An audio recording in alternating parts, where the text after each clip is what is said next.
bener apa salah. Kalau itu baik, kerjakan walaupun nggak enak. Kalau itu bener, lakukan walaupun nggak enak.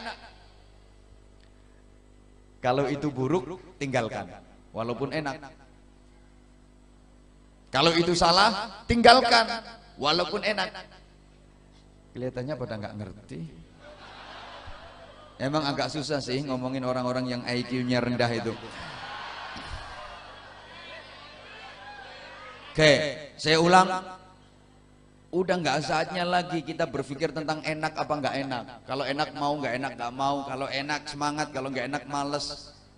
Kalau enak seneng, kalau nggak enak nggak seneng. Itu pikirannya anak kecil. Tapi kita sekarang harus berpikir tentang baik atau buruk, bener atau salah. Selama itu baik, bener, lakukan walaupun nggak enak.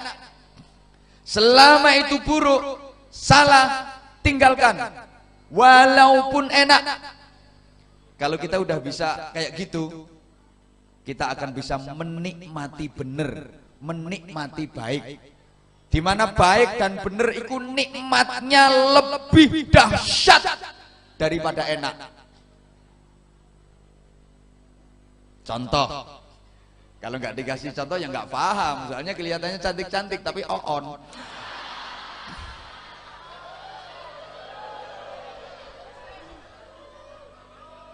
Contohnya gini, bukti bahwa bener, baik itu jauh lebih nikmat daripada enak. Contoh, pemain bola ketika berhasil bikin gol ke gawang lawan, bukan ke gawang sendiri. Pemain bola ketika bisa bikin gol ke gawang lawan, dia betul-betul bisa menikmati sampai gelundung,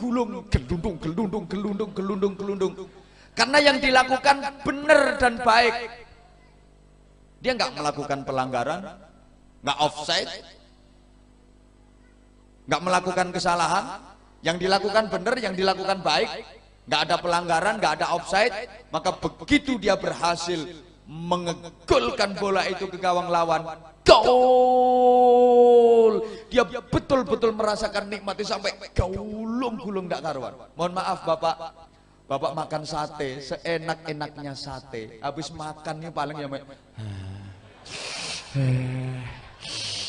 apa ada orang habis makan sate terus gelundung saking nikmatnya. Pemain bola itu saking nikmati ya habis ngegol terus mau menek kancane. Misal sampean habis makan rawon terus wenekan celingkrik. Enggak kan? Yang dilakukan benar, yang dilakukan baik, maka dia bisa menikmati sampai gulung ndak karu-karuan. Mohon maaf, sampean habis hubungan intim suami istri yang dianggap paling enak. Paling nek isbarnya mau klewes. Apa ada orang habis gituan terus yes yang ngene.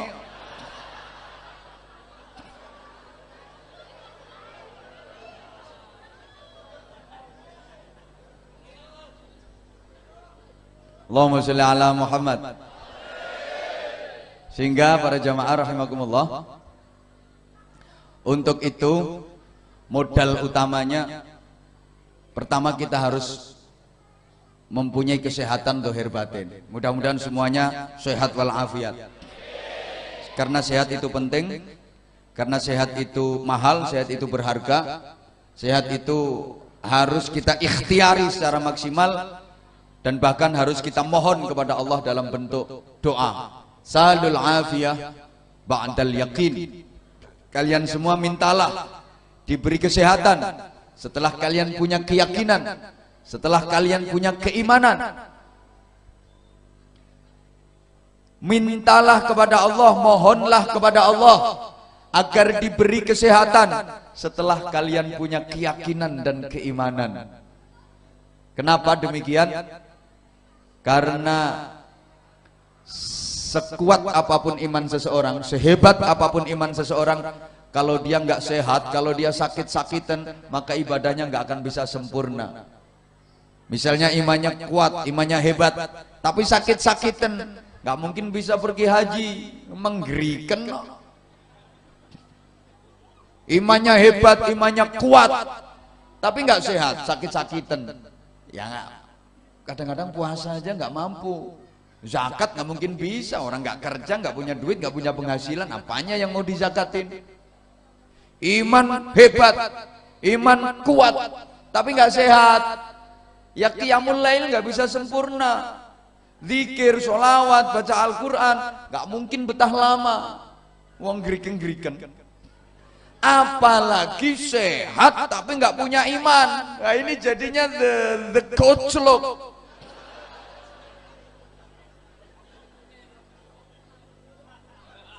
Para pelaku tindak kriminal, para pelaku maksiat itu rata-rata ya orang-orang yang berbadan sehat, bertubuh sehat, betul? Kok nggak semangat sih? Yang melakukan kejahatan, yang melakukan maksiat itu rata-rata orang-orang yang tubuhnya sehat, betul? Koruptor-koruptor yang suka ngabisin duit negara itu orang-orang yang tubuhnya sakit apa sehat? Sehat. Yang suka ke klub malam, sukanya dugem, tahu dugem ya? Duduk gemetar itu loh, naik ojek.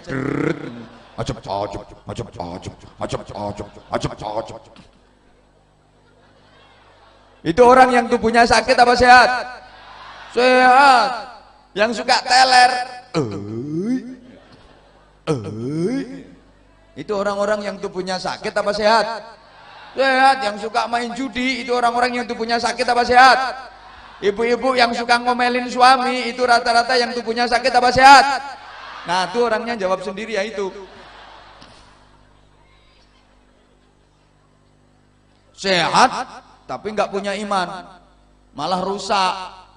Karena iman merupakan pondasi utama. Orang tidak akan mungkin dapat melakukan amal kebaikan kalau nggak punya dasar keimanan. Maka dalam Al-Quran setiap menjelaskan tentang amal solih, amal kebaikan pasti dibarengi dengan iman. Amanu wa amilus solihat, beriman dan banyak beramal solih. Ini kesatuan yang nggak bisa dipisahkan antara iman dengan amal solih. Loro-loro ning atunggal. Apa ya bahasanya ya? Ya pokoknya nggak bisa dipisah. Bagaikan garam sama asin. Iya. Setiap garam pasti asin, walaupun nggak setiap yang asin itu garam. Contohnya umbel. Nggak tahu, aku pernah dilat kok.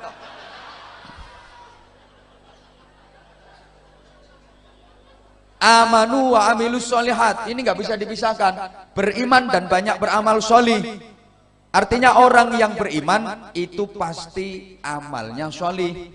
Semakin kuat imannya, semakin banyak amal solihnya. Semakin tipis imannya, semakin sedikit amal solihnya. Kalau nggak punya iman, ya nggak mungkin melakukan amal solih. Sebaliknya, amal solih itu mempertebal dan menguatkan keimanan. Semakin banyak amal solihnya, imannya semakin kuat. Kalau amal solihnya cuma dikit, imannya ya tipis. Kalau nggak pernah melakukan amal solih, imannya hilang. Maka nggak bener kalau misalnya ada orang ngomong kayak gini. Itu yang nyuri emang dia tuh pencurinya, tapi meskipun dia pencuri sebenarnya dia imannya kuat itu imannya.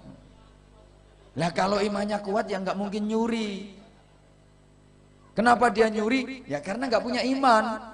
Ingat sabda Rasulullah, la yasriqu sariqun hina yasriqu wa huwa mu'minun. Pencuri itu nggak mungkin nyolong andaikan dia punya iman. Karena iman itu sifatnya fluktuatif, yazidu wa yanqusu, kadang bertambah, kadang berkurang, kadang habis sama sekali. Lah pencuri ketika dia nyolong tuh imannya lagi habis. Imannya lagi habis. Maka nggak ada ceritanya copet ngerebut tasnya orang sambil baca takbir. Allahu Akbar. Itu enggak ada.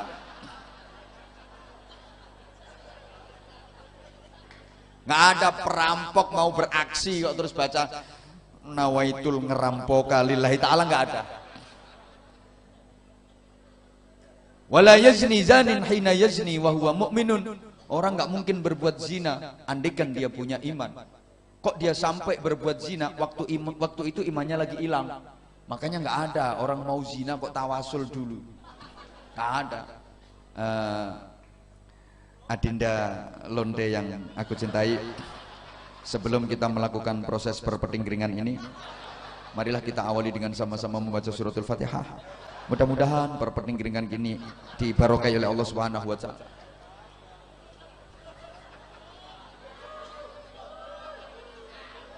Ya nggak ada. Maka pertama kita disuruh minta kepada Allah agar diberi kesehatan dan keimanan. Allahumma sholli ala Muhammad.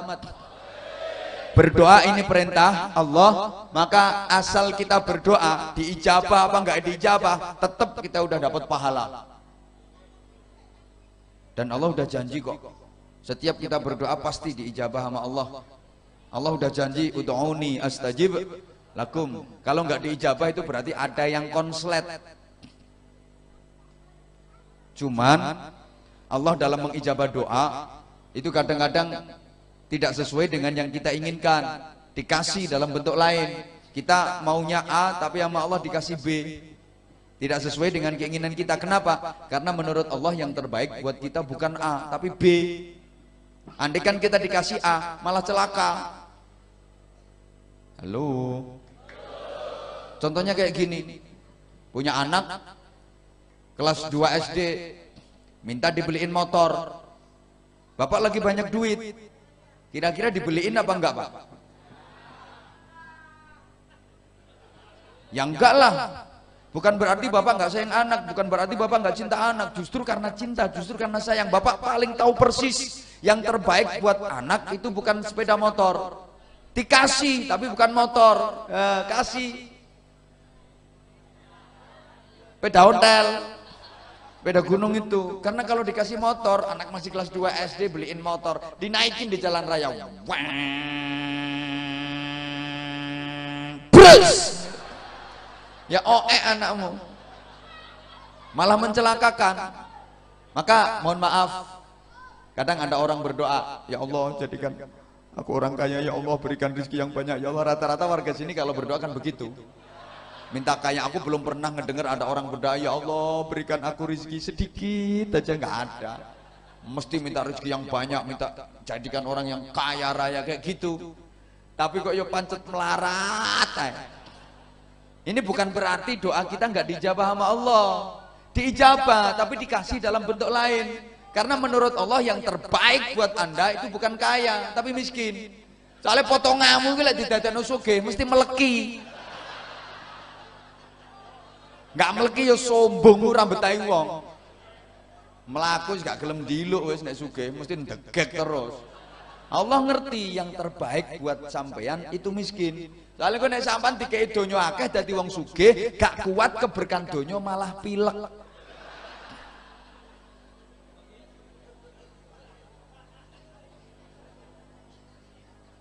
Oi.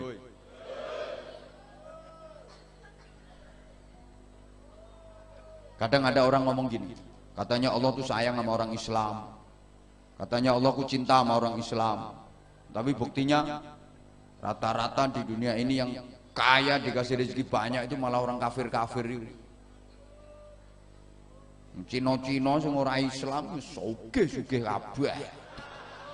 Padahal ora kenal Gusti Allah ya dadekno sugih kaya ngono. Kene salat kecilik ya pancet kere.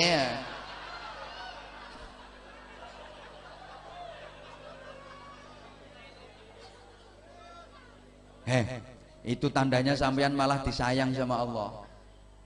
Itu bukti cinta dan kasih sayang Allah sama sampean.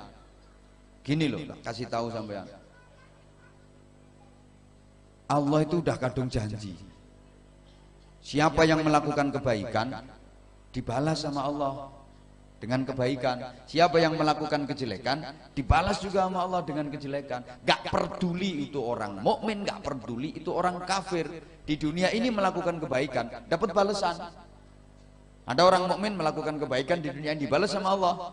Ada orang mukmin melakukan kejelekan di dunia ini dibalas kejelekan sama Allah. Orang kafir di dunia ini melakukan kebaikan, ya dikasih kebaikan sama Allah, dibalas sama Allah. Orang kafir di dunia ini melakukan kejelekan, ya dibalas sama Allah, kasih kejelekan. Orang kafir di dunia ini bisa nggak berbuat baik? Ya bisa banget. Misalnya lagi jalan, Sampean lagi jalan, terus terpreset, gelundung, di belakang ada orang kafir. Ini bisa nolong sampean. Ketika orang kafir ini menolong Anda, dia melakukan kebaikan. Hal semacam itu dibalas sama Allah. Nah, balasannya dikasih di dunia. Orang kafir itu setiap melakukan kebaikan di dunia langsung dikasihkan balasannya sama Allah. Maka jangan heran kalau orang kafir di dunia ini kaya-kaya. Kenapa? Ya balasannya udah dikasih semua di dunia. Kok dikasih semua? Ya biar ntar di akhirat Allah nggak mikir lagi. Allah udah males mikir-mikir orang kafir di akhirat nanti. Udah kebaikannya dibalas semua di dunia. Wes tak kekno kabeh nang ngene donya nang rasa-rasakno tutuk-tutukno puas-puasin di dunia. Ntar di akhirat karing geceki siji-siji. Gitu loh. Lah kalau orang mukmin kadang-kadang melakukan kebaikan itu balasannya nggak dikasih di dunia sama Allah. Kenapa? Ini bentuk cinta dan kasih sayang Allah sama orang mukmin. Sayang kalau balasan kebaikannya dikasih di dunia. Kan nikmat di dunia cuma sebentar, kehidupan di dunia cuma sebentar.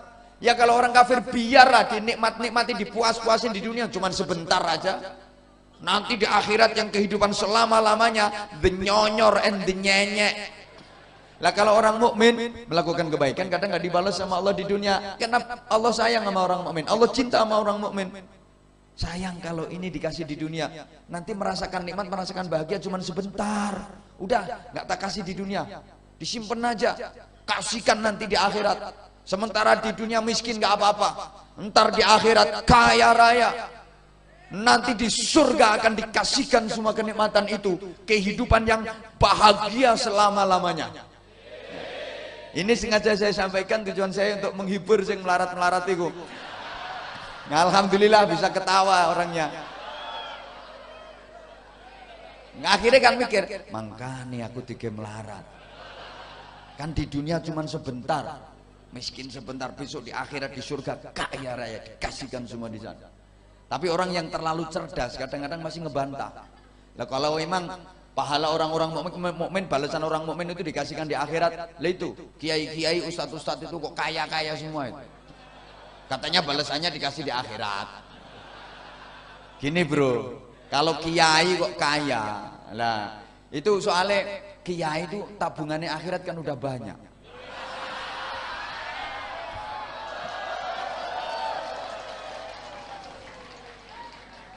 Jadi lah karena tabungan di akhirnya udah banyak, udah punya tabungan tahajud, punya tabungan jihad, punya tabungan dakwah, punya tabungan zikir, punya tabungan baca Quran, macam-macam, punya tabungan ya mendidik para santri dan umat, jamaah, masyarakat. Udah banyak banget tabungannya di akhirat, maka sebagian bonusnya dikasihkan di dunia.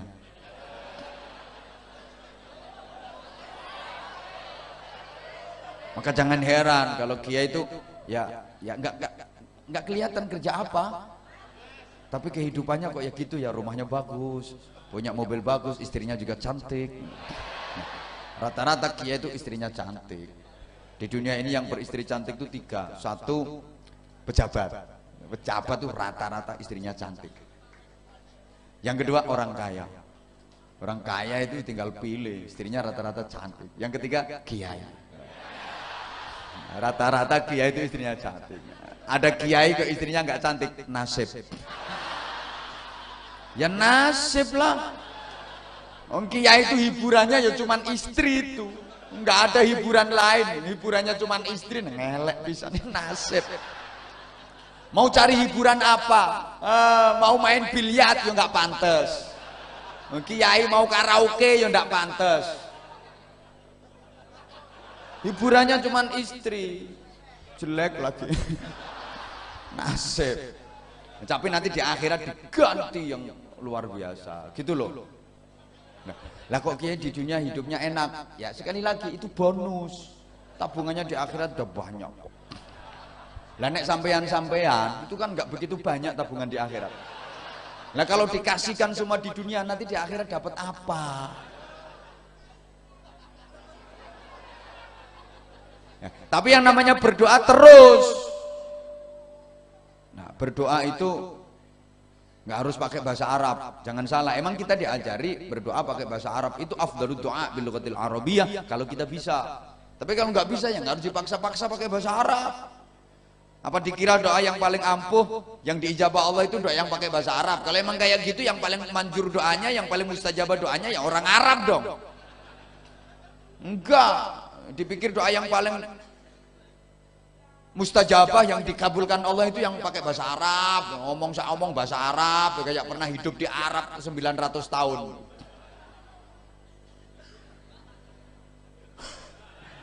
Masa di warung kopi bayar ya bahasa Arab. Berapa Bu? 15.000. Ngeluarin duit. A'udzubillahi minasyaitonirrajim. Bismillahirrahmanirrahim. Kasih duitnya 20.000. Terima kembalian 5.000. Ya bahasa Arab nih. Alhamdulillahirabbil alamin. Ini yang punya warung ketularan, ngelus dada sambil bahasa Arab. Innalillahi wa inna ilaihi raji'un. Ya Arab kesasar tekondi. Enggak. Doa yang paling didengar Allah, yang paling kabul, yang paling mustajabah itu doa yang pakai bahasa hati. Pakai bahasa hati. Mohon maaf. Orang-orang tua dulu itu rata-rata nggak bisa bahasa Arab. Kalau saya orang Jawa, ya orang Jawa tua dulu itu rata-rata nggak bisa bahasa Arab, nggak bisa. Mau bilang Syamir khairon fatrukil bago, nggak bisa yo. Semar gareng petruk bagong. Padahal itu aslinya bahasa Arab. Syamir khairon fatruk bago. Syamir dibilangin kok. Syamir itu cancut taliwondo, punya semangat yang tinggi. Khairan, melakukan kebaikan.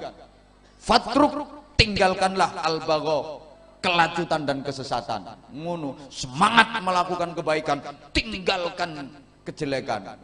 Semar gareng petruk bagong, aslinya bahasa Arab. Syamir khairan fatrukil bagho. Orang tua dulu. Modelmu kok kaya gak percaya tak omong.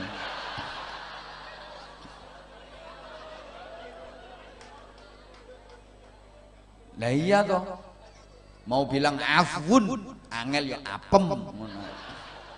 Wali-wali daya ya iwel-iwel. Ndak iso. Rabbana atina fid dunya hasanah, Rabbana dzalamna anfusana, Rabbana kangelan ya urap-urap wis ngono. Penuh dengan filosofi. Ya kapan-kapan kalau diundang lagi tak jelasin lah. Ini ada yang lebih penting yang harus dijelasin. Rata-rata iya ya. Nggak bisa bahasa Arab. Doanya ya kalau orang Jawa ya bahasa Jawa nyel itu. Mambu Arab itu ndak. Tapi kok mandi-mandi. Kok kabul? Karena doanya pakai bahasa hati. Kalau dipikir ya nggak masuk akal lah. Masa apa ya, nyembuhin orang sakit gigi itu doanya cuman kayak gini. Godong pari godong waluh, ora mari tambah abuh, ditiupin sembuh. Padahal doanya itu kebalikan ya, bertentangan. Nah, sekarang yang dibacain pakai Arab kayak apa ya, malah mentek-mentek. Ada orang bisulan itu doanya nggak ada Arabnya sama sekali. Kidul kono ono semar gawe pundung, upilku irung ora sida dadi udun. Itu cuteno upil irung, usap-usapno sembuh, lep hilang, bisulnya hilang. Loh, aku udah pernah praktek itu. Pernah bisul yang kecil itu kata orang Jawa udun semat itu. Wah, tiang, ampun sakitnya, sampai panas dingin, kepala pening, panas tidak karu-karuan, melakukan geliang-geliang kena udun semat. Aku ingat, wah ini ada doa manjur, ampuh ini doanya orang kuno dulu. Tak bacain.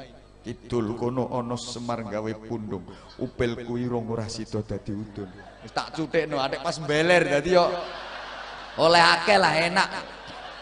Langsung tak usap-usapno. Subhanallah, luar biasa. Sore tak bacain doa, paginya langsung manak telu.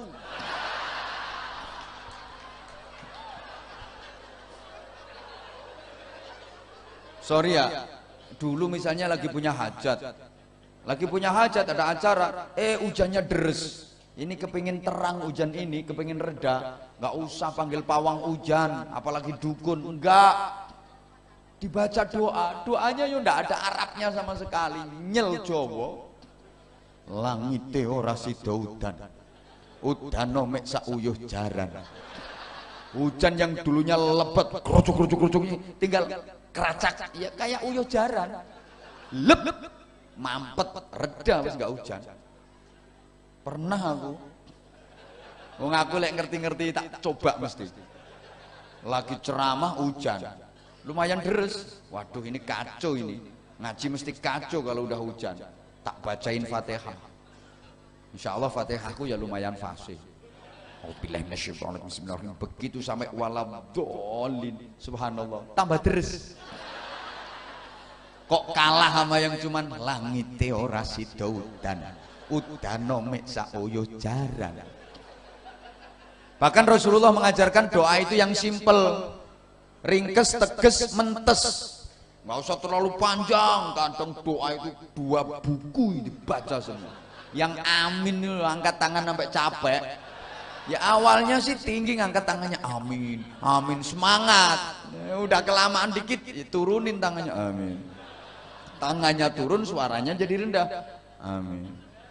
Tangannya semakin turun suaranya makin pelan. Amin. Amin. Lama-lama ya tumpangnya pupus senden karo duwe. Ya kalau kena yang muda-muda malah digedolenan. Ya karena salah yang doa kepanjangan. Ben. Ben. Amin. Ben amin. Ringkes. Ya kayak doa sapu jagat itu kan Rabbana atina fid dunya hasanah wa fil akhirati hasanah wa qina adzabannar. Itu kan menghimpun doa itu, ringkes, tegas, mentes, mencakup semuanya. Rabbana atina fid dunya hasanah, ya Allah berikan kepadaku di dunia ini kebaikan. Apa saja urusan dunia minta kebaikan, semuanya katut wes. Wa fil akhirati hasanatan, dan di akhirat saya juga minta kebaikan. Apa saja urusan akhirat minta kebaikan. Wa qina adzabannar, dan selamatkan aku dari azab neraka. Wes. Tapi juga jangan terlalu ringkes. Saking ringkesnya sampai nggak bisa difahami. Keringkesen itu namanya. Asal tangan diangkat minta sama Allah. Ya Allah, Engkau tahu yang ku mau. Amin. Ya keringkesen dong kalau kayak gitu. Ya emang bener Allah tahu yang kau mau, tapi sebutin apa itu kok. Ya Allah, Engkau tahu yang ku mau.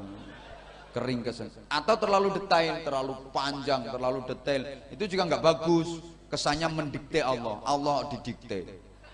Ada anak muda berdoa minta istri. Ya Allah, minta jodoh ya Allah, istri perempuan yang cantik, yang kuning, yang tinggi ya Allah, yang anaknya orang kaya, yang warisannya banyak, yang hidupnya tinggal sebentar,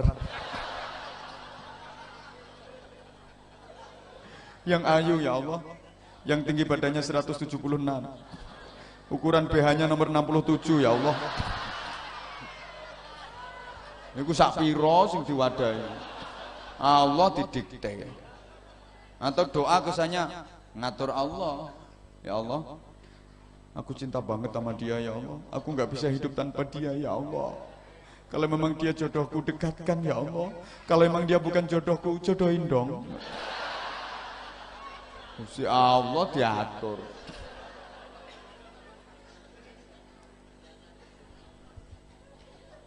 Allahumma sholli ala Muhammad.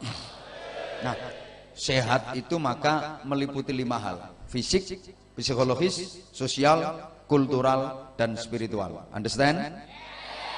Makasih. Kurang semangat ibu-ibu nggak ikut. Ibu kalau aku bilang understand, ibu-ibu harus semangat. Yes, oke? Belum pernah ngikut ngaji aku berarti. Saya ulang, fisik itu meliputi 5 hal.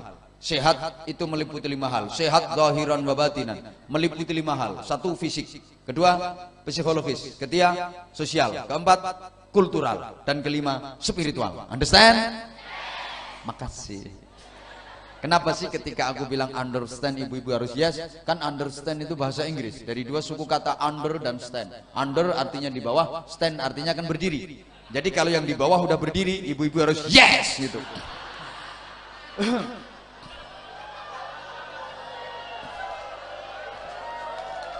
Mesti salah paham.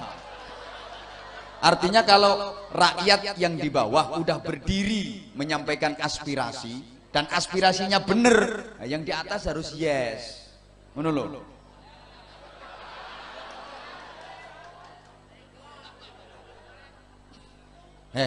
Kenapa orang sampai sakit? Ya karena 5 hal ini nggak balance, 5 hal ini nggak seimbang. Yang paling sering nggak diperhatiin orang itu spiritual. Kalau yang 4, fisik, psikologis, sosial, kultural, betul-betul diperhatiin, dijaga. Tapi yang spiritual justru ini merupakan faktor terpenting, sering dilupakan. Orang itu asal kebutuhan spiritualnya tercukupi dengan baik, dijamin sehat zahir batinnya. Maka asal Bapak Ibu para jamaah, sholatnya istiqomah. Sehari 5 kali, jangan dibalik, 5 hari sekali.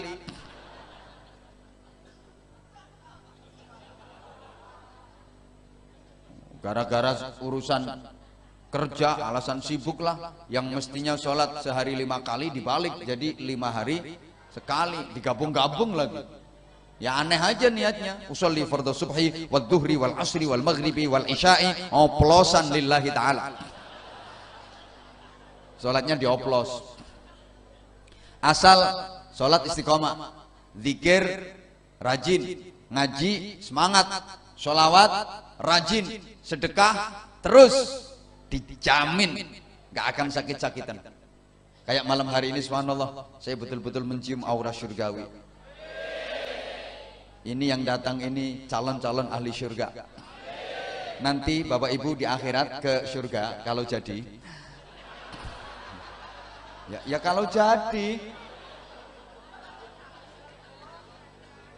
Pokok selama kebutuhan spiritual tercukupi dengan baik, dijamin sehat walafiat, dijamin nggak akan sakit-sakitan.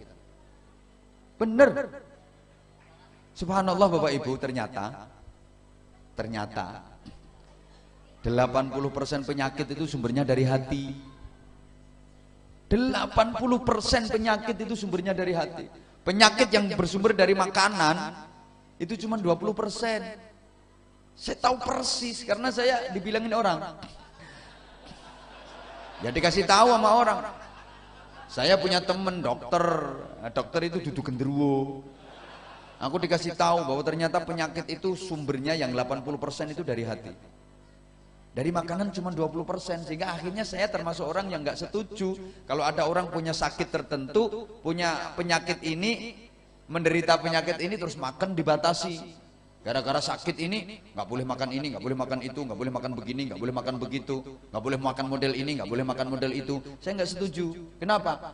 Udah sakit makan dibatasi lagi. Yang tambah ngrik-ngrikan.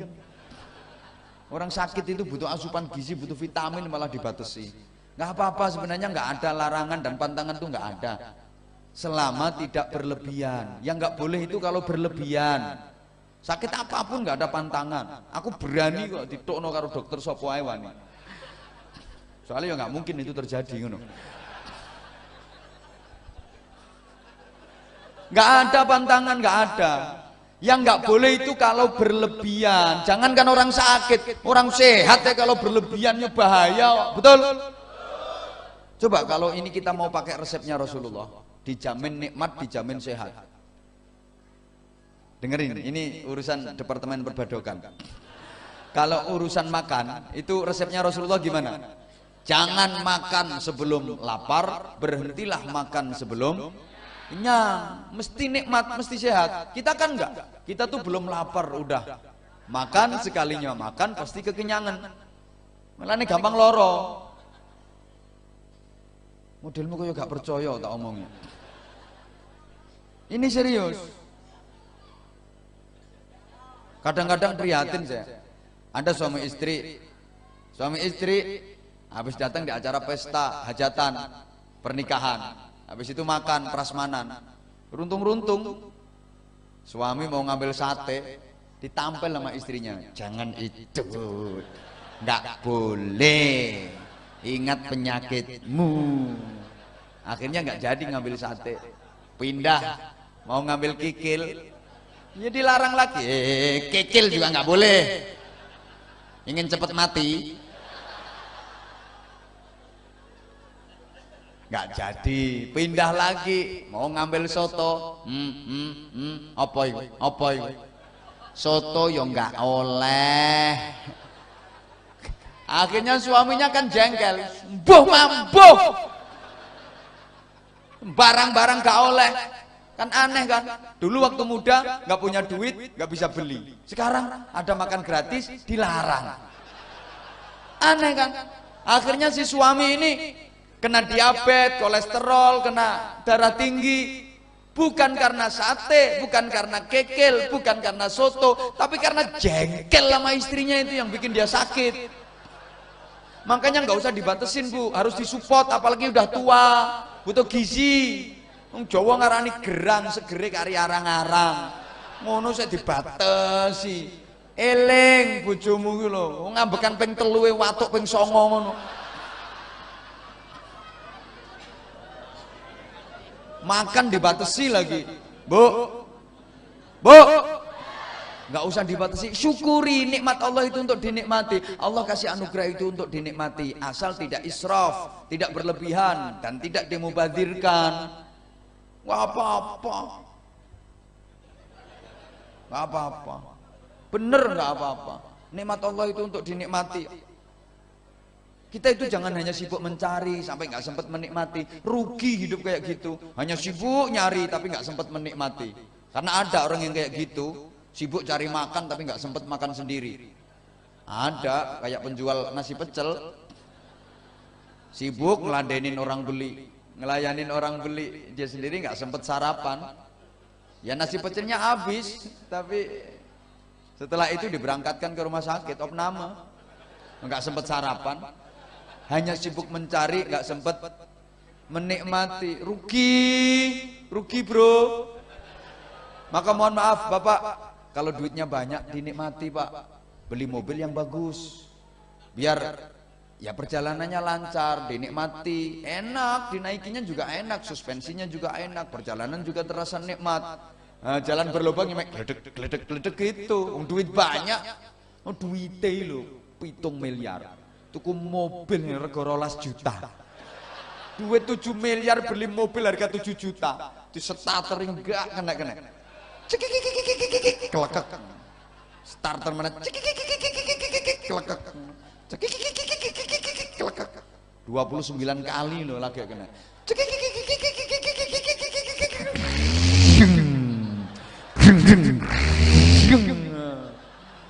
Akhirnya dipancal gasnya ki melaku prok. Dipakai belok pintunya buka sendiri gelodak. Tangki diganti jirigen, spionnya plastik. Punya duit nggak dinikmati, rugi. Hei, lo iya. Makanya kalau duit banyak, mohon maaf, daftar haji, menikmati duit, pergi umroh, menikmati duit. Ngono lho bro. Wis tak rungokno. Duit banyak, hidup cuma sekali, nggak punya pengalaman luar negeri. Rugi pak, hidup sekali nggak pernah naik pesawat. Uripmu ngutek nang perumahan kene. Salah aslimu desa rene lak minggat. Asli minggat. Wong pindah mrene iki lho karena 2 kemungkinan. Nek gak kekurangan ya kewirangan. Alah ngaku wong. Kalau nggak kekurangan ya kewirangan. Nah, kalau keluar pulau namanya teran. Itu kalau nggak terantanan ya mesti terancam. Halo. Dilanjut. Subhanallah. Kalau punya duit dinikmati. Masa hidup cuma sekali, nggak pernah naik pesawat. Hidup cuma sekali, nggak pernah ngelihat pramugari. Cantik-cantik, mulus-mulus, nggak ngono-ngono ku apa jemburis-jemburis.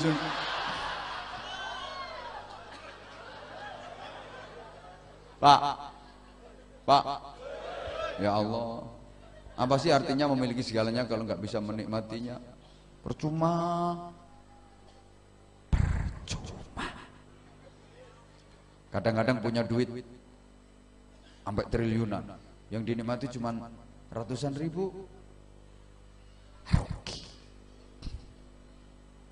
Ya malah diperbudak duit, diperbudak harta.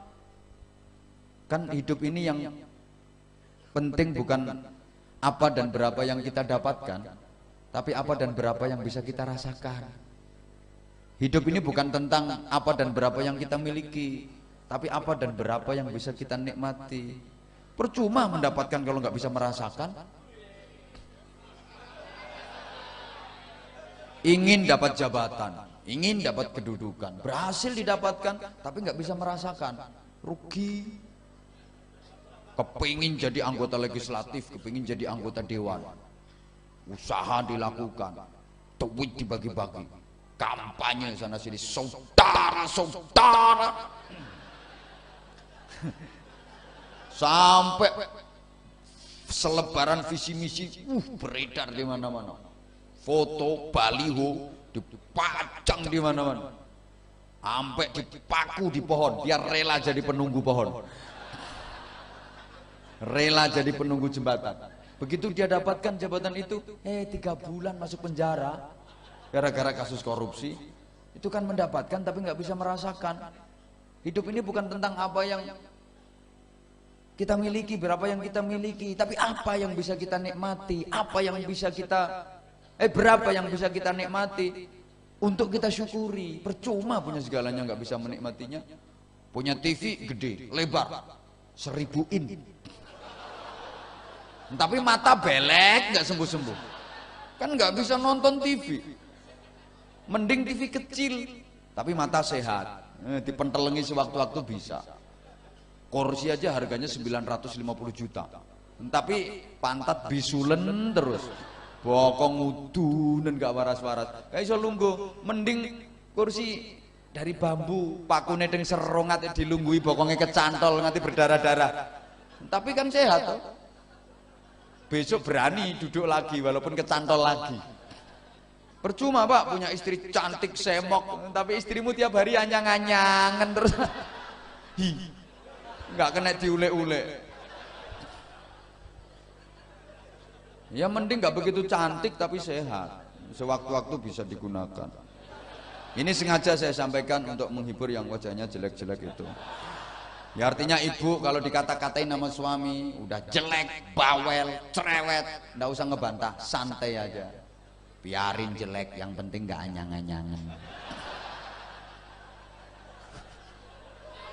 Saya nggak ngerti anyang-anyangan, mek plonga-plonga, nggak ngerti ya wis. Sampai ditanya orang, anyang-anyangan itu bahasa Indonesianya apa? Tawar-tawaran.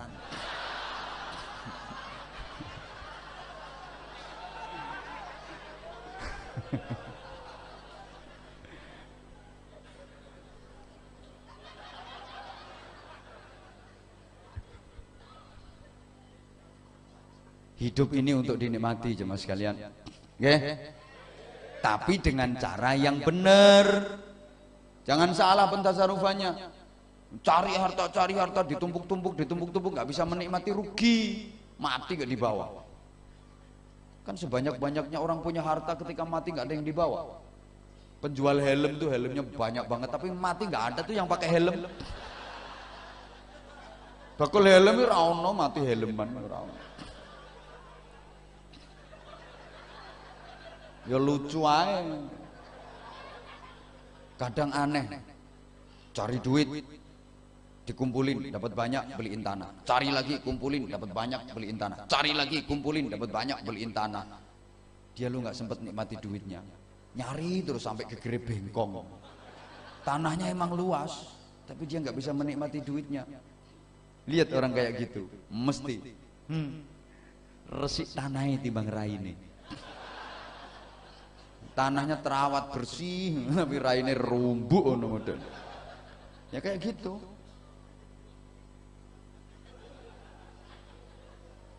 Bersyukur. Kalau mau bersyukur dengan cara yang benar, ditambah sama Allah, la in syakartum la azidannakum, ditambah kenikmatannya sama Allah.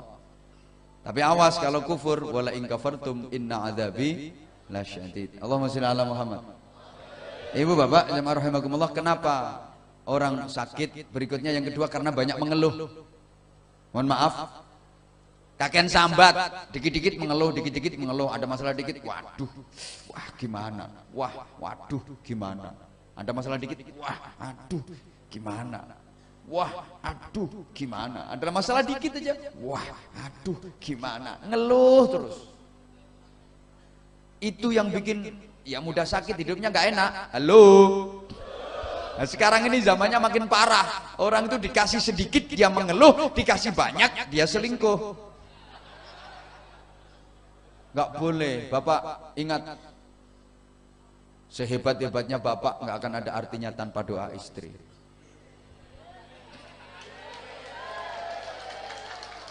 Maka lebih tepatnya di balik suami yang sukses pasti ada istri yang ikhlas mendoakan. Betul ibu? Krungu kupingmu. Saya ulang, di balik suami yang sukses itu ada istri yang ikhlas mendoakan. Dan ingat, di balik istri yang sukses pasti ada suami yang stres. Ya kalau istri semakin sukses pasti suami semakin stres. Maka ibu-ibu tolong sukseskan dirimu biar stres suamimu. Bapak juga harus ingat, suksesmu karena doa istrimu. Maka kalau ingin lebih sukses, yang mendoakan harus lebih tambah. Ya tambah lagi, kalau cuma satu ya kurang sukses pak. Udah, jangan kenceng-kenceng. Ntar kedengeran nama yang pakai kerudung. Jangan pernah berbicara poligami di hadapan ibu-ibu. Ibu itu paling antipati, paling alergi. Jangan pernah membicarakan itu, karena memang poligami bukan untuk dibicarakan pak, tapi untuk dilaksanakan. Sehingga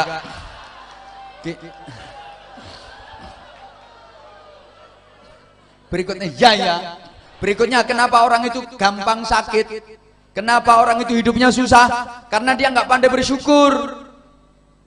Kalau ingin menikmati hidup itu caranya, pertama harus pandai bersyukur, yang kedua berusaha berbagi dan membahagiakan orang lain, yang ketiga jangan merasa sedih dan tertekan karena orang lain menjelek-jelekan kita. Biar orang lain menjelek-jelekan kita, biar orang lain memfitnah kita, balas aja dengan kebaikan. Jangan sampai kalah sama pohon mangga. Pohon mangga itu luar biasa, dia dilempar pakai batu, ngebalasnya pakai buah mangga, kadang sekaligus 5.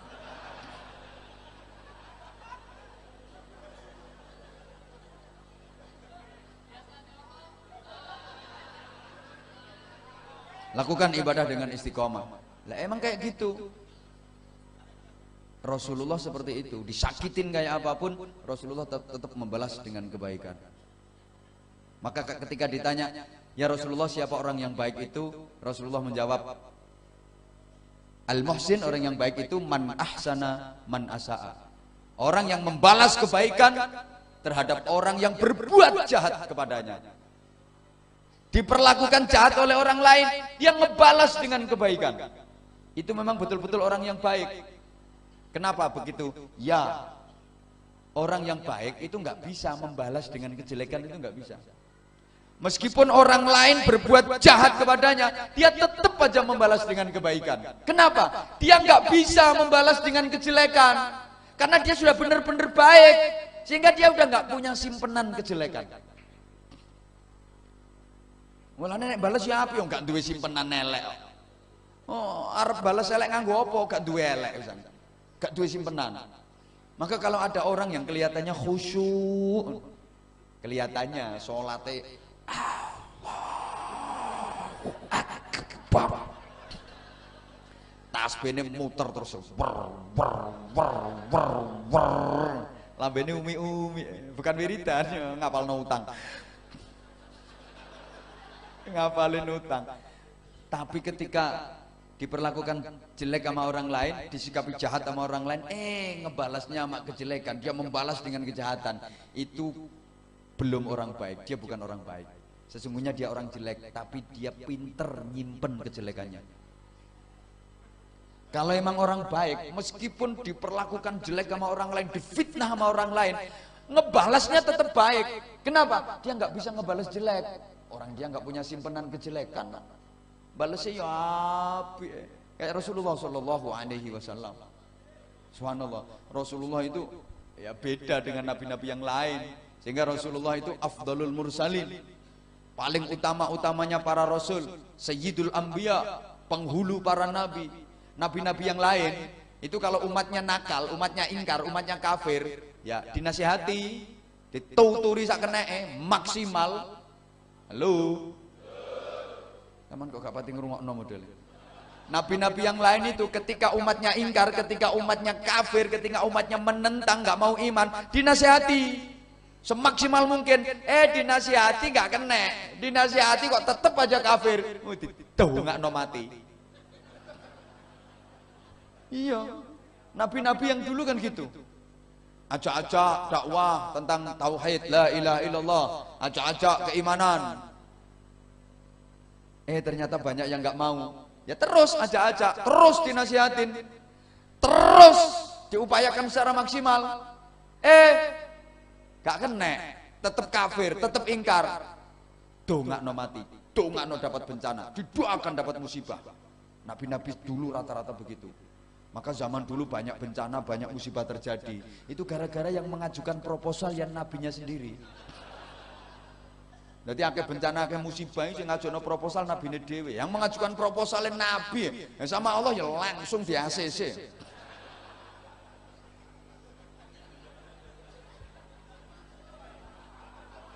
Loh iya kan? Nabi Nuh dakwah, bayangin 800 tahun cuman dapat pengikut 80 orang.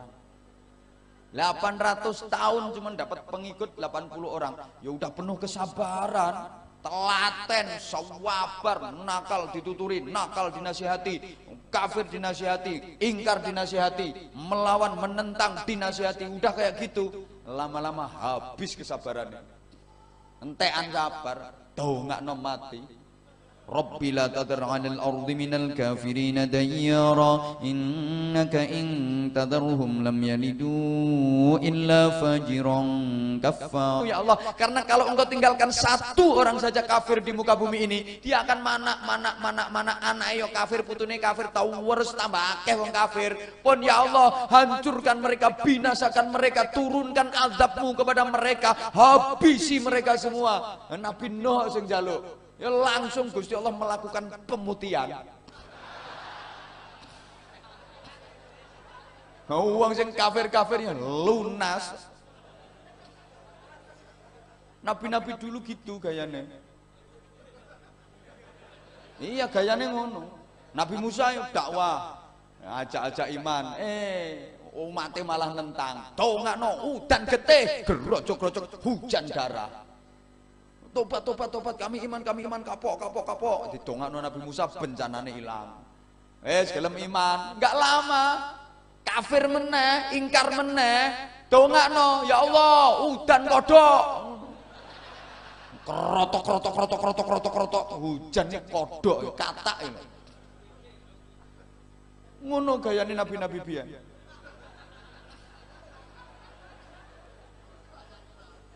Iya. Lah kalau Nabi Muhammad Shallallahu Alaihi Wasallam ndak dakwah telaten, penuh kesabaran, sabar tingkat tinggi, tiada bandingannya. Ajak-ajak keimanan, umatnya nentang, dinasihati kok nggak nurut, dibela nih di hadapan Allah, dibela di hadapan Allah. Nggak ada yang didoakan celaka, itu nggak ada kalau Rasulullah. Umatnya nentang itu malah dibela di hadapan Allah. Ingat waktu peristiwa perang Uhud, betapa waktu itu pasukan kita, kok kita kaya melu ya pasukan muslimin. Aku waktu itu nggak ikut aku. Kok pasukan kita. Tapi sampean yo ngono kok nyanyi kaya Ibu kita Kartini. Kapan nek nglairno kowe? Halo, tolong perhatikan ya. Pasukan muslimin waktu itu kan porak-poranda. Ya gara-gara kesalahan sendiri sih, nggak mau ngikutin instruksinya Rasulullah. Tim pemanah, pasukan pemanah yang berada di atas gunung, ini udah dikasih paning sama Rasulullah, perhatian. Pasukan pemanah, apapun yang terjadi, jangan sampai meninggalkan tempat sebelum ada aba-aba dan instruksi dari saya. Apapun yang terjadi, pahami. Sekali lagi, apapun yang terjadi, kalian tidak boleh meninggalkan tempat sebelum ada aba-aba dan instruksi dari saya. Ya siap, waktu itu dibilangin Rasulullah. Nah, ringkas cerita, dalam kecamuknya perang itu pasukan kafir kalah awalnya. Pasukan kafir berantakan, lari tunggang langgang, tidak karu-karuan. Nah, tapi ada sekelompok pasukan yang dipimpin oleh Khalid bin Walid, waktu itu masih kafir. Mereka mendelik, ngumpet kadung di goa, ngancam pisan, nanti kalau pasukan pemanah muslimin itu turun, kita naik, kita gempur dari atas. Ngono. Begitu pasukan kafir paubar, pora-poranda ndak karu-karuan, kan harta rampasan berserakan. Emas-emasan, harta rampasan itu berserakan. Pasukan Islam yang di bawah kan ngeracuti itu tuh, ngambilin, ngumpulin itu. Yang di atas mikir, gila gak mudun keri umet ini. Kalau kita nggak turun, kita nanti nggak dapat bagian ini nanti. Lagian pasukan kafir udah nggak ada, udah lari semua. Yuk turun, naik turun. Melu ngering kesiku. Begitu mereka turun, Khalid bin Walid dan pasukannya naik. Kerocok panah dari atas, diserang dari atas. Korat karit gantian pasukan muslimin yang porak-poranda, sampai Rasulullah berdarah-darah tubuhnya. Gigi Rasulullah sempat tanggal. Waktu itu para sahabat memohon kepada Rasulullah, ya Rasulullah, tengadahkan tanganmu, mohonlah kepada Allah, mintalah kekuatan, biar kaum kafir, pasukan kafir dihancurkan oleh Allah. Rasulullah cuma senyum. Bahkan malaikat Jibril itu loh gak sabar. Padahal malaikat itu gak punya nafsu. Malaikat Jibril itu gak sabar nemuin Rasulullah. Assalamualaikum. Waalaikumsalam. Ada apa mas?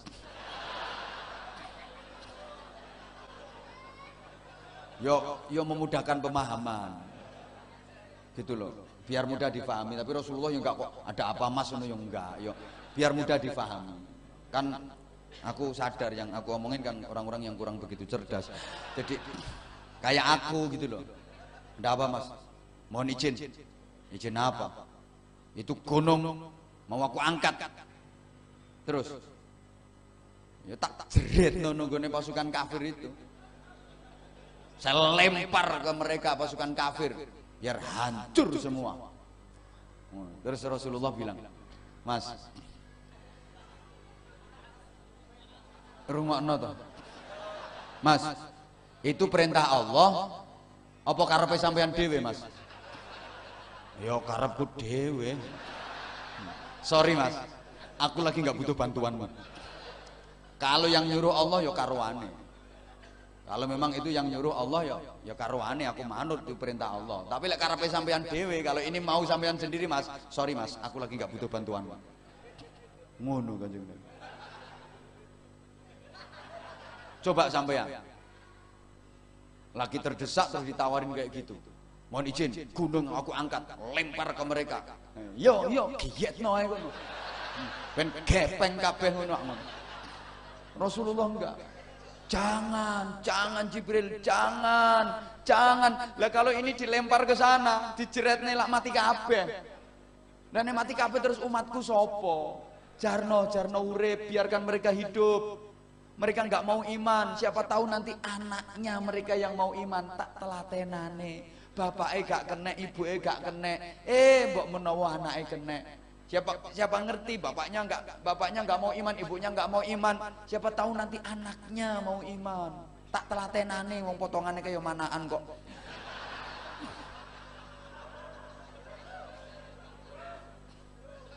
Malah didoakan sama Rasulullah, Allahumma hdi qaumi fa innahum la ya'lamun. Ya Allah, berikan hidayahmu, petunjukmu kepada kaumku itu. Mereka melakukan seperti itu karena mereka tidak ngerti. Mereka belum ngerti ya Allah. Jangan kau timpakan azab atas mereka. Berikan petunjukmu, berikan hidayahmu kepada mereka. Subhanallah, Rasulullah kayak gitu. Bahkan waktu itu bumi sempat bersumpah. Bumi loh bersumpah di hadapan Rasulullah. Jari bumi kan, kata bumi gini, kalau sampai darah, kan waktu itu darah Rasulullah bercucuran kan. Kalau sampai darah Rasulullah netes ke tubuhku, aku akan balik badan, mulet. Bumi loh sampai gitu. Sampai darahnya Rasulullah netes ke tubuhku, mulet aku. Apa yang dilakukan Rasulullah mendengar sumpah bumi itu? Rasulullah malah sibuk menampung darah itu, biar nggak jatuh ke tanah, biar nggak menetes ke tanah. Ditandai guys surban ke tangan, jangan sampai netes. Ini kalau sampai netes, iki bumi mulet temenan iki. Kalau bumi mulet hancur orang-orang itu. Subhanallah, coba sampean. Ya malah dipiur-piur nang ngene getene. Halo, Rasulullah kok kayak gitu. Subhanallah. Jadi wong apik ya diapiki, wong elek ya diapiki. Kok dieleki? Menikmati hidup. Hidup nanti akan terasa nikmat. Terus kemudian berikutnya, kenapa orang itu gampang sakit, hidupnya susah? Karena mohon maaf, di samping kurang pandai bersyukur, banyak mengeluh, terus orang itu galau.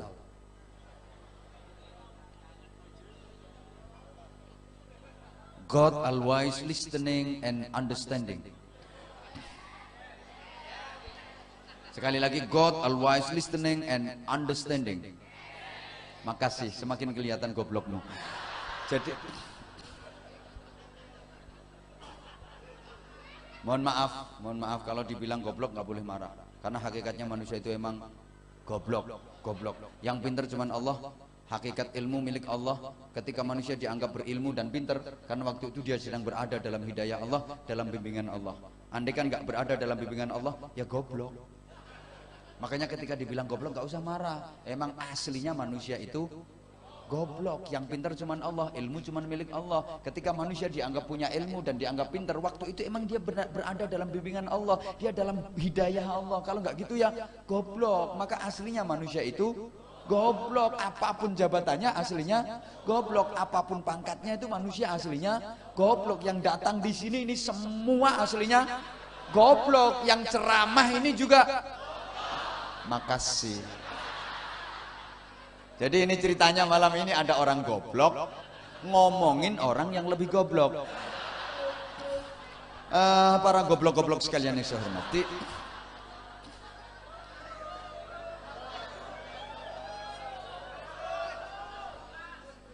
kenapa orang itu galau? Karena dia melupakan Allah, sehingga dia pun dilupakan oleh Allah. Saya ulang, kenapa sih orang kok galau? Karena dia melupakan Allah, sehingga dia dilupakan oleh Allah. Orang yang mengingat Allah, ya diingat nama Allah, diperhatiin nama Allah.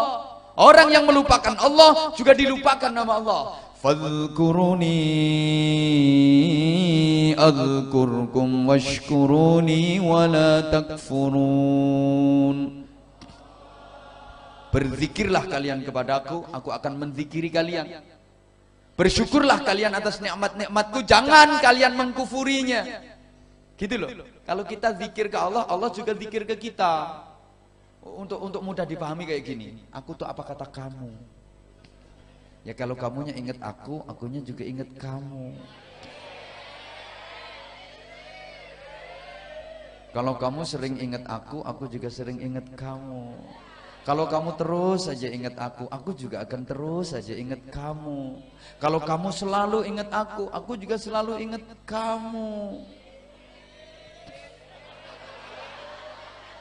Kalau kamu banyak ingat aku juga banyak ingat kamu. Kalau ingatnya kamu ke aku cuman dikit, ingatnya aku ke kamu juga cuman dikit. Kalau kamu jarang-jarang ingat aku juga jarang-jarang ingat kamu. Kalau kamu sama sekali nggak pernah ingat aku nggak ngurusi raimu, nggak ngurus rupamu. Iya, Maka sungguh zikir itu luar biasa jemaah sekalian, sehingga jangan pernah percaya kalau ada orang yang nggak ibadah tapi ngaku-ngaku deket sama Allah, ngaku-ngaku mimpi ketemu sama Rasulullah. Jangan mudah percaya. Hoi. Uang nggak pernah sholat ya, nggak pernah sholat yang cerita, aku tadi malam mimpi ketemu Nabi Muhammad. Jangan pernah percaya. Ngapain Nabi Muhammad kok nemuin dia itu, lo ngapain? Janjiannya lo kapan? Hoi. Ada orang zikir nggak pernah, sholat nggak pernah, cerita, semalam aku ketemu sama Sunan Kalijogo. Ya yang mikir, lah nyapa Sunan Kalijogo kok kelayapan metuki wong gak sholat iki lho. KRPG kurang penggawean. Hoi. Aku jadi teringat pernah aku ziarah pas ke mana ya, Batu Ampar Madura itu. Tuh aku nyampe situ belum zuhur. Di situ ada orang duduk bersila, rambutnya panjang. Sambil muter tasbih terus, tahu apa yang dia baca. Duduk bersila di situ. Subhanallah.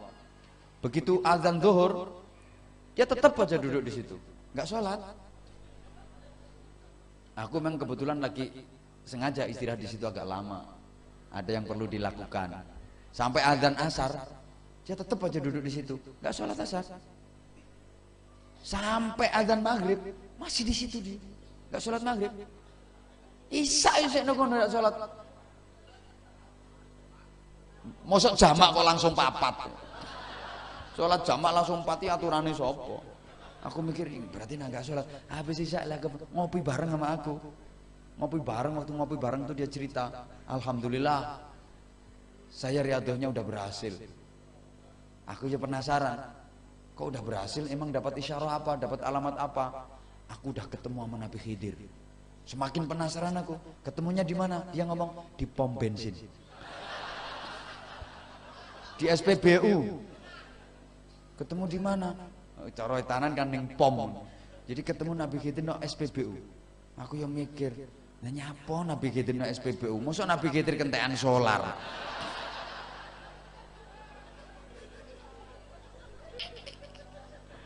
La haula wala quwata illa billah. Berzikir dan berzikir terus.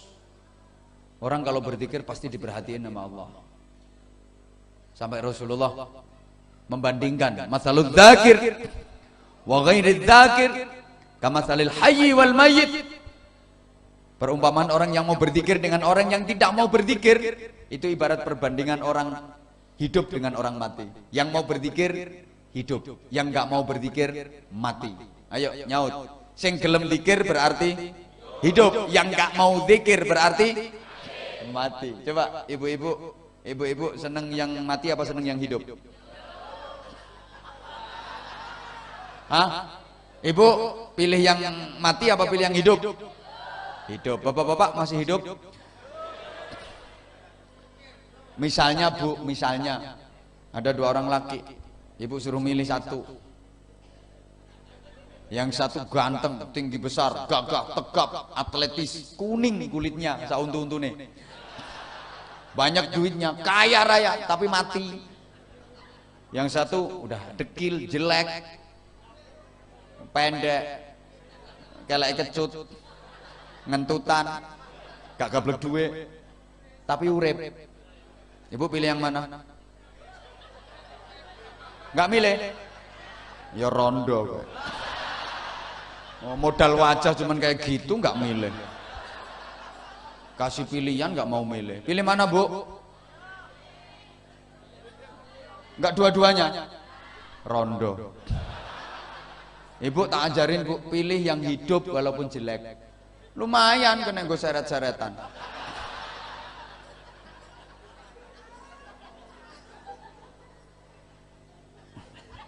Lu hidup sama mati itu beda banget. Sorry ya, ada HP, dipencet tombol powernya, keluar bunyinya, ding ding ding ding ding ding ding ding ding ding ding ding ding. Nah itu berarti HP mati apa HP hidup? Mati apa hidup? Hidup. metu suarane, metu gambare. Ada HP dipencet tombol power, tek tek, mesti tekan sekuat-kuatnya. Enggak keluar gambarnya, enggak keluar suaranya. Hidup apa mati? Mati. Ya, sekarang ada cangkem. Apa? Oh ya mulut, mulut. Di tombol powernya pakai afdhalul dzikri, bunyi la ilaha illallah, la ilaha illallah. Berarti itu mati apa hidup? Hidup. Sekarang ada mulut, ditekan tombol powernya, cetek afdhalul dzikri, duwe.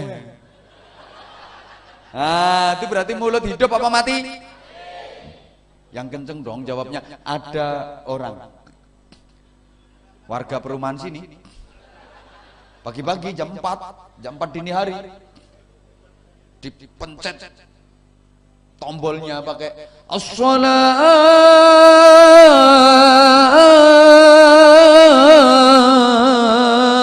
khairum minan naum.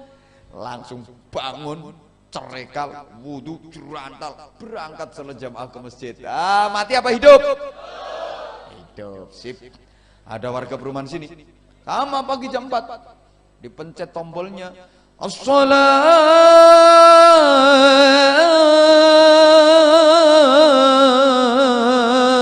khairum minan naum.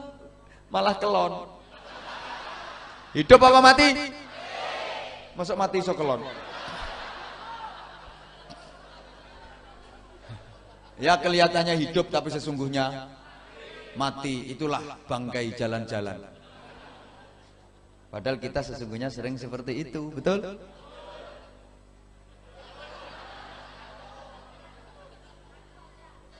Ya Allah. Banyak berzikir, baca Al-Quran, baca sholawat, terutama ibu-ibu, agar lisanmu, lidahmu, bibirmu jadi indah, penuh berkah dan penuh pahala. Nah, daripada lisanmu, bibirmu sering kau gunakan untuk menyelatu bojomu, memperbanyak dosamu, memperberat hisabmu. Bukankah suamimu adalah surgamu? Bukankah ridho suamimu menentukan ridho Tuhanmu? Lo kok sering engkau mencelatunya? Bu, ketika bibirmu, lisanmu sering mencelatu bojomu, ngomelin suamimu, itu bisa berubah menjadi duri-duri yang tajam, menyayat-nyayat hati suamimu, melukai perasaan suamimu yang sudah bekerja keras pontang-panting. Itu dilakukan demi untuk mengetengi dirimu itu. Istri macam apa dirimu? Ya mending baca Al-Quran, dzikir, sholawat, istighfar. Taulah biasanya kalau suami pulang telat, suami pulang terlambat, bukain pintu sambil cemberut, dongkol, ngomel. Jam berapa? Jam berapa nih? Plorak-plorok. Suka kelayapan terus. Jam berapa nih? Udah nggak usah tidur di rumah. Sana tidur di pos jaga sana. Sarungmu, bantalmu sungi kabeh. Kelon karo kentongan kono. Apa sembuh bu itu? Mohon maaf, ibu hatinya udah sakit, pikirannya sumpek, dapat dosa. Hoi, loro. Podo-podo biar suami datangnya terlambat, ibu sambut aja dengan ikhlas. Ketok pintu, tok tok tok tok tok tok tok. Bukain pintunya, ya sebentar. Alhamdulillah suami udah datang. Ikhlas, ramah, senyum. Wah itu pahalanya sama dengan jihad. Udah jihad fisabilillah, jihadnya ibu ya kayak gitu. Nggak usah bom panci, nggak usah. Ngapain? Bukan jihad itu, kendat itu. Perempuan model apa mau ngeledakin bom panci? Nanti lama-lama ada bom wajan, bom subluk. Islam tuh nggak pernah mengajarkan kayak gitu. Ntar terangin di belakang. Ini soalnya Indonesia ini sedang darurat terorisme, darurat narkoba. Macem-macem lah. Aku sampai lali orang-orang no iki mau. Nggak cukup ini waktunya. Bu, sambut dengan ikhlas, dengan ramah, dengan senyum. Itu pahalanya sama dengan jihad. Biasanya ngomel-ngomel, buka pintu. Sekarang ganti, sholawat. Suami datang terlambat, sambut ikhlas, senyum, buka pintu, cetek. Buka, kelihatan suami. Sholawat. Sallallahu ala Muhammad sallallahu alaihi wasallam. Sallallahu ala Muhammad sallallahu alaihi wasallam. Suami masuk rumah keluyur-keluyur sambut. Tala'al badru alaina min saniyatil wada. Pun stop. Insaf suamimu. Udah nggak berani pulang terlambat, pulang malam nggak berani, takut disolawati. Insaf, besok udah nggak pulang malam lagi, langsung sekalian pulang pagi. Nggak percaya coba ntar dipraktekin gitu. Suami pulangnya lambat, biasanya marah-marah, ngomel-ngomel, bukain pintu yang ikhlas, cetek, krek, ngelihat suami. Sallallahu ala Muhammad sallallahu alaihi wasallam. Suami masuk ke rumah, Tala'al badr. Paling suami cuma senyum, lewat kelewes. Suami ngomong, gendeng ya.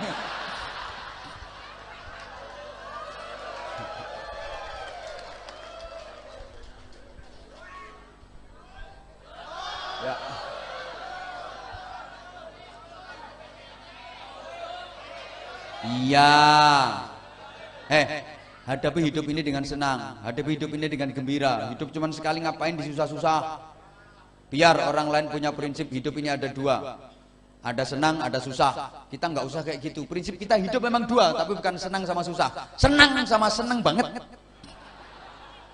Ya kalau hati kita udah bersih, hati kita udah tertata, hidup ini adanya cuma dua, senang sama senang banget. Biar orang lain prinsipnya seneng sama susah, kita mah tetap pakai prinsip seneng sama seneng banget. Orang lain prinsipnya hidup itu ada enak, ada nggak enak. Kita enggak, kita hidup memang ada dua, enak sama enak banget. Setuju? Maka hadapi hidup ini dengan seneng. Yang penting seneng.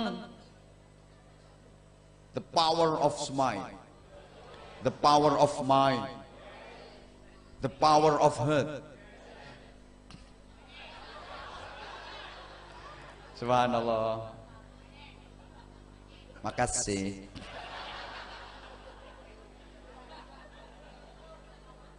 Hidup ini hadapi dengan senyum, optimis, seneng aja. Wajah kita akan cerah. Sampai Rasulullah pun ketika ditanya, ya Rasulullah, ciri-ciri penghuni surga itu bagaimana? Simpel jawaban Rasulullah. Wajahnya cerah, murah senyum. Dan Rasulullah sendiri begitu, murah senyum. Dan senyum, subhanallah, ya Allah, ya Allah. Halo. Kan simpel tuh itu. Ahli surga, iya murah senyum. Ahli surga ini senyum, cerah, senyum, semua gitu. Penduduk surga semua gitu. Sampai malaikat penjaga surga, malaikat Ridwan, ya senyum. Kebantan, senyum. Malaikat Ridwan, penduduk surga itu semuanya senyum, bahagia. Maka orang kalau di dunia murah senyum, mambu swarga. Iya, orang kalau murah senyum mambu swarga. Sebaliknya, penduduk neraka itu jenggawureng kabeh. Penduduk neraka yang raine jeplok-jeplok. Jenggureng semua. Apa bahasanya jenggureng itu ya? Wis pokoknya cemberut semua. Penduduk neraka itu cemberut semua, sampai malaikat Malik penjaga neraka ya cemberut, jenggawureng. Seumur hidupnya itu nggak pernah senyum. Malaikat Malik mulai diciptakan Allah sampai akhir zaman nggak pernah senyum. Senyum cuma sekali waktu ketemu sama Rasulullah pas perjalanan Isra Mi'raj. Itu pun cuma sebentar. Ngono tok.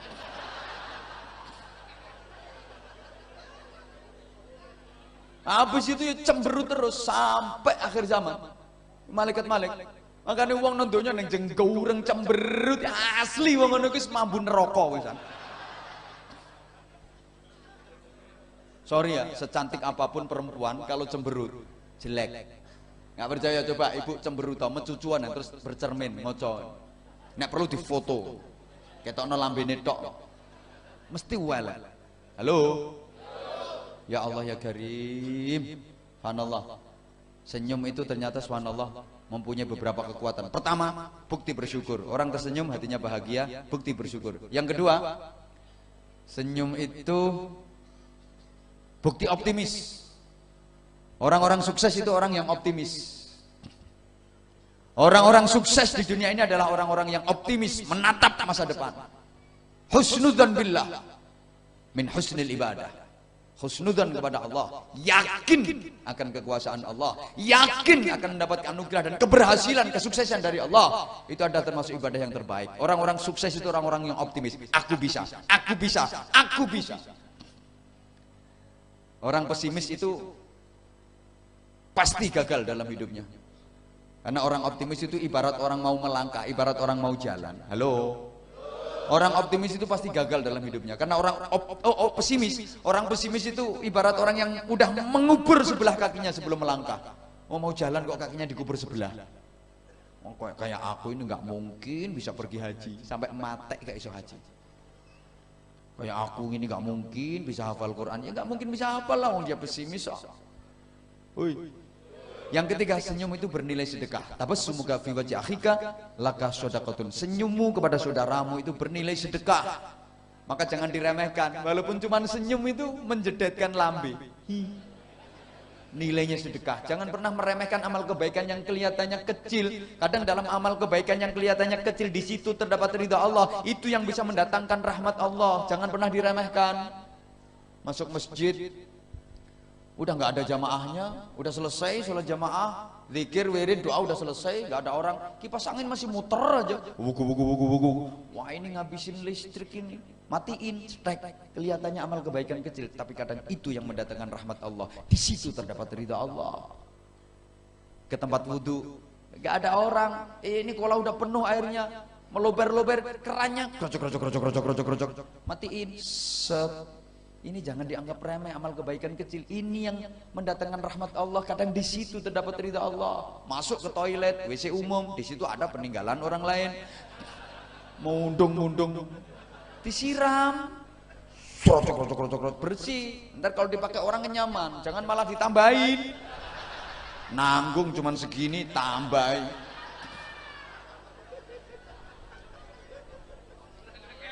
Berikutnya ternyata senyum itu antioksidan yang spektakuler, kekebalan terhadap macam-macam penyakit. Orang yang murah senyum itu gak gampang sakit.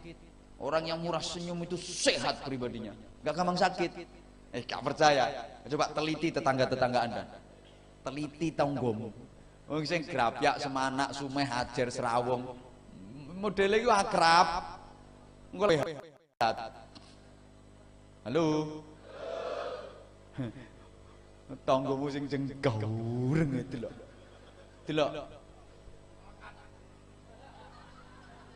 Wajah sing model kemerawuk ngono lho. Wajah-wajah jemotos. Kemampleng. Kemeplak ya. Halo. Enggak gampang gering. Maka orang yang hatinya bersih, wajahnya cerah, murah senyum, sehingga bibirnya melebar. Bibir sering melebar. Bibir menyempit, lambe ciut, lambe bermasalah. Kok nggak percaya sih? Lambe ciut, lambe bermasalah, bukan sariawan. Orang itu kalau tanpa masalah, hatinya bersih, bibirnya melebar. Ketemu orang, assalamualaikum, waalaikumsalam. Loh, gimana kabarnya? Alhamdulillah, sehat. Selalu melebar. Kalau lambene nyiutnya, assalamualaikum, salam. Gimana kabarnya? Orang urus. Orang yang pemaaf, bibirnya juga selalu melebar. Maafin ya Bu, aku yang salah. Ya sama-sama, nggak apa-apa. Tapi kalau bibir yang menciut, maafin ya aku yang salah. Sudi. Maka cirinya orang yang bertakwa, wal afina 'anin nas, mudah memaafkan kesalahan orang lain dan betah kegerimisan ora buyar.